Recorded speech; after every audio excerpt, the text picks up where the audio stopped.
Today we're going to talk about how taxes create deadweight loss. To go through some definitions, taxes, the money we pay to government to fund public services like education, roads, and healthcare. And deadweight loss, the wasted potential of a value that happens when something prevents a market from reaching its potential, such as taxes. And total surplus, the combined value of producer and consumer surplus that buyers and sellers get during transaction in the market. Elastic supply or demand. Producers and consumers are very responsive to price changes. Any value of a tax can cause a reduction in the quantity sold or bought, such as cars or clothes. In inelastic supply or demand, producers and consumers are less responsive to price changes. Taxes don't affect the quantity sold or bought, such as medication or gasoline.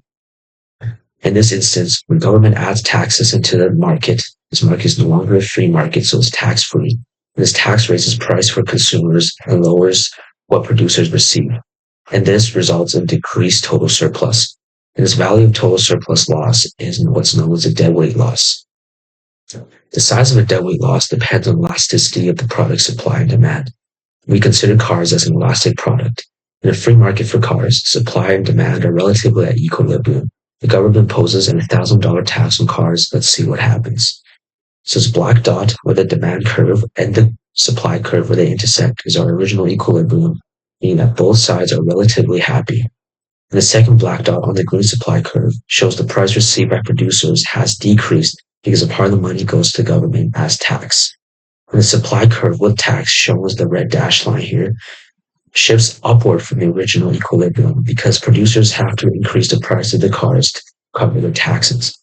So we see new equilibrium with taxes where consumers have to pay more for a car, which is why the quantity of cars sold has decreased because consumers are less likely to purchase.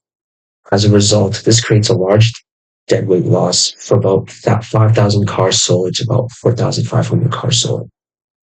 And about $20,000 cars per car to $21,000 per car because consumers can decide to resort to cheaper options like public transit. For medication, an elastic product, we would expect the deadweight loss to be smaller because medications are essential needs, so price doesn't affect consumer and producers. As you can see in the deadweight loss area here, after taxes were imposed, the quantity of medication was reduced by a minimal amount, and the price of medication increased from about $10 to about $13. For smaller things like medicine, the government wouldn't impose a large tax like they did for cars, so therefore the deadweight loss would also be smaller because of that. And typically, the larger the tax, the larger the deadweight loss.